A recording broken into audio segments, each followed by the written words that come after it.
that question comes from... Some people think that Hamlet is, there's an argument to be made that it's a failure, but I think it's just really perfect and special. But Macbeth really has a special place in my heart. I just really respected how bloody and over the top Macbeth is. That's a great question to ask somebody right after they were on a plane yesterday and got put in the seat they don't like to sit in. Aisle seat, because I can get up and go to the bathroom and I don't have to feel bad.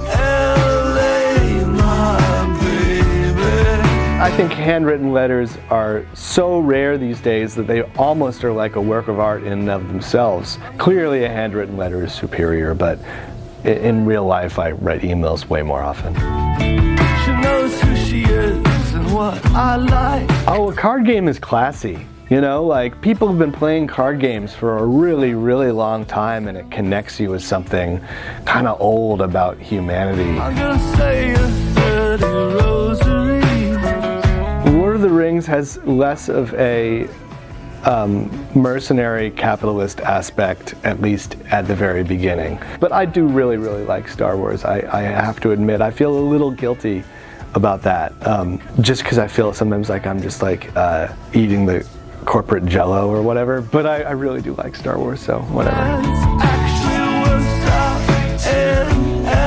I want to say Pete Seeger, but in reality the enjoyment that I've derived from Bob Seger over the years is like colossally dwarfs the enjoyment I've derived from Pete Seeger. I feel bad about saying that, but it's true.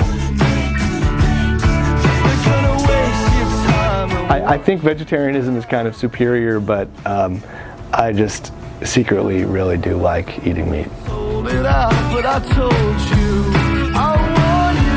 My first association with Silver Tongue is the song "The Silver Tongue Devil" by Chris Christopherson. My big association with Golden Voice is Leonard Cohen's line, "I was born like this, I had no choice, I was born with a gift of a golden voice." But I think I like Silver Tongue Devil more as a song, so I'm going to go with Silver Tongue. I feel like fiction is something that's deeply important to being a human. A lot of people will read nonfiction and think that it's more virtuous than fiction in some way because they're learning about the world.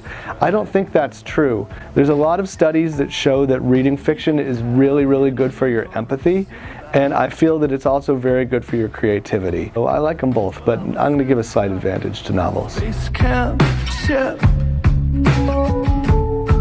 I love driving. You know, walking's better for you, and I love walking too, so I'm going to go with walking.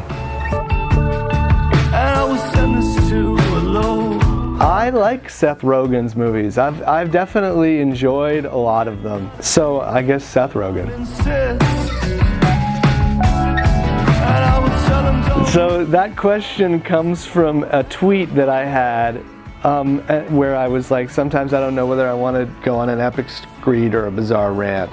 And one of the things that I've noticed people do is that if you say something and express an opinion and people don't like it, they call it a bizarre rant, as if you're mentally unhinged and what you said had no basis. And if you wrote it instead of saying it, then they can call it a bizarre screed.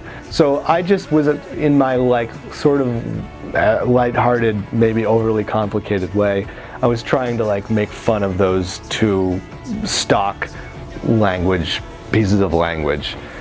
So I'm going to say, you know, neither.